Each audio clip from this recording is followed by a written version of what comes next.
All right, we're here in the Uinta Basin, foothills of the Uinta Mountains. As I overlook on the horizon, I see some snow-capped mountains south of us. It's toward Price. I think I may see Roosevelt off in the distance there. Back over this way will be, maybe back this way is Vernal, Utah. Wide open skies. We've got a good southern view. We should be able to get a good signal out, but we're going to aim right to town. And we're going to try to get a signal established, a link between a computer at the house and a computer here in the woods. Completely off-grid situation.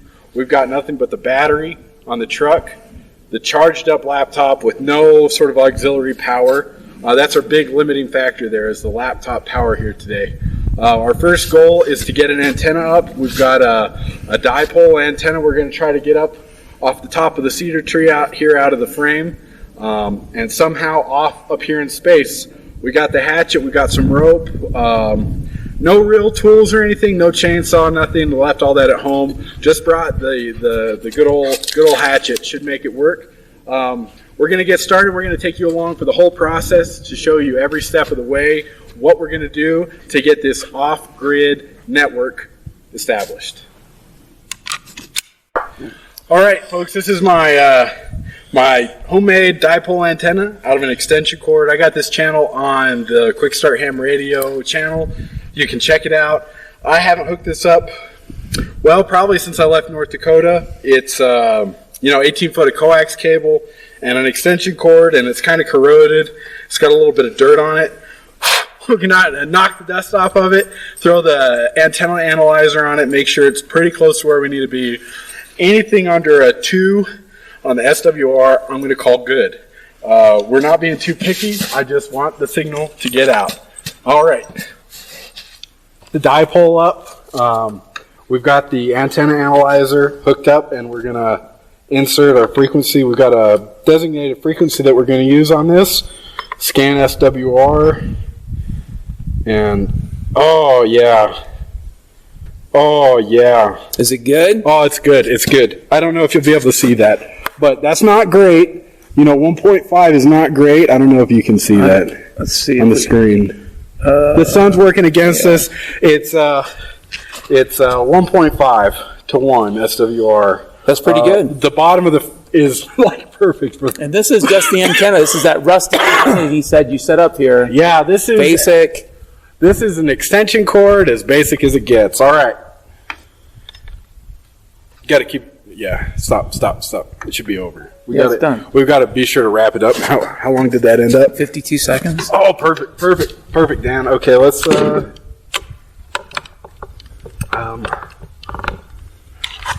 So we've got the antenna up, and all I have here in the car is the coax cable. The radio's in the box, in the Go kit, EMP waterproof kit. Now we're going to grab it and get it set up. All right here, so hopefully somebody's timing.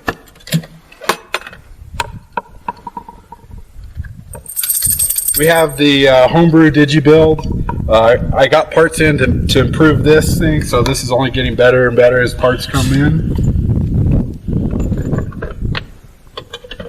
Bearcat 980 SSB CB radio. This is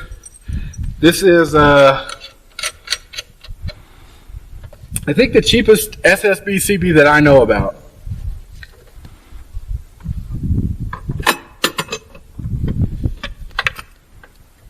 Got our power cord in here built into the truck, so we are not going off of like a cigarette adapter. We've got it hardwired to the battery. I'm gonna get rid of this.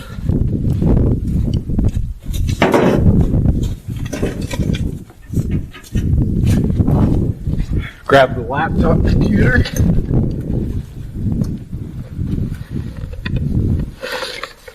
So this is overkill for a computer. We're working on getting a Raspberry Pi that's this big, built to do this computer's job.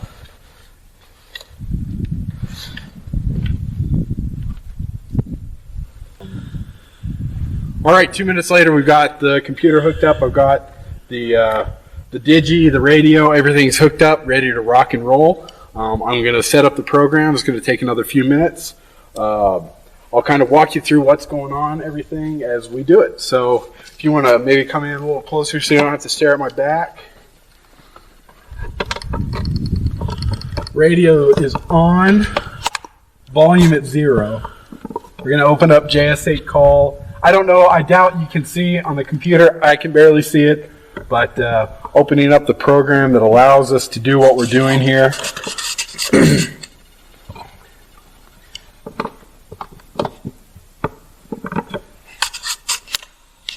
Slowest computer ever.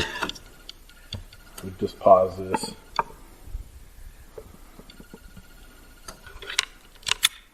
Alright, now I've got it configured for a different radio, so I'm going to reconfigure it to work with the bearcat here.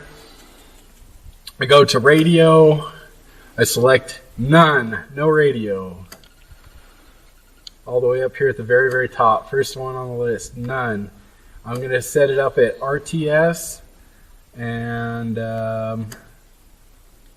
let's test push to talk. Oops, that didn't work. DTS? Nope.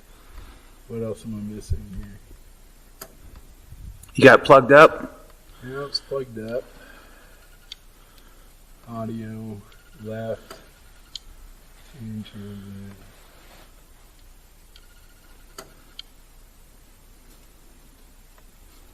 No cats. Oh, here we go. I got to change the COM port. It'll get you every time you don't change the COM port. You should have thought about it. There we go. We got the green light, everybody. Okay. So activate receive, activate transmit. Now we could just sit here and wait for heartbeats to see what stations we're hearing. But we're going to go ahead and we're going to try to send a message to somebody that we know is online. We've got the base station at the house running on autopilot. So we'll do that right now. We'll go to this one right here. MSG test. Acknowledge. So right now, the radio is sending out the message. I asked my computer at the house to acknowledge if it gets the message.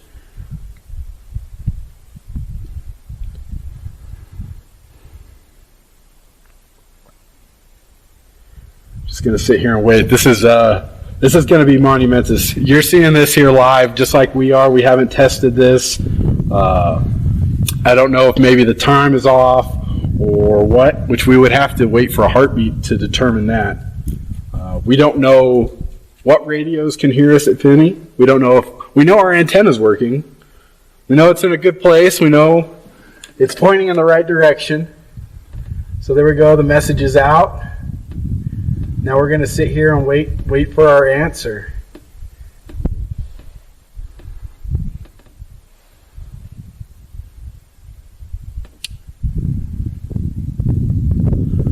The computer at home wouldn't have gone into sleep mode, would it? No, I hope not. I set it up to not. Okay. Well, it looks like we're going to sit here for a little bit. We're going to wait for our heartbeat. We'll let you know what we find out. If not, we're going to upgrade to the President Lincoln 2 Plus, which has a little bit more power. And if it's a power issue on the Bearcat, we'll know. Maybe we're not in as good of a spot as we thought.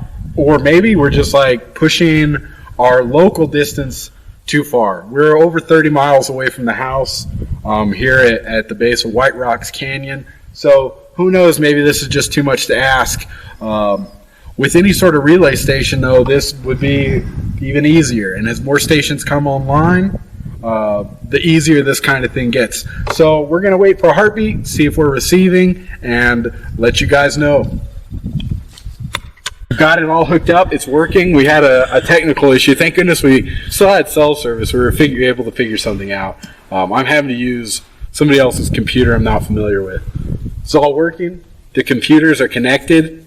I send a message. It gets received. My computer at the house lets me know that it's going to work, or lets me know that it received the message. Nobody's there. It's just operating on its own accord. So any information I send from here gets to town. The acknowledgments are being sent. This is a Bearcat 980 SSB CB radio, the cheapest radio that I can think of that has single sideband on it. We're working on channel 25 upper sideband. We're getting calls from Mexico. We are, a couple calls from Mexico here. 10AD 707, that's outside of Mexico City, I believe. Or, oh, no, that's Juarez, right on the border, the Rio Grande River. That's Juarez right there calling. So what we're going to try to do is we're going to try to send a message to the house, and then we're going to try to get it to Juarez. Who knows? We'll try it. Stop. I don't know if you can see this, but it might say boobs is a message we just received. I thought it was funny. Don't know if you can see it, but we're here in the middle of nowhere in the mountains, and somebody just sent us boobs.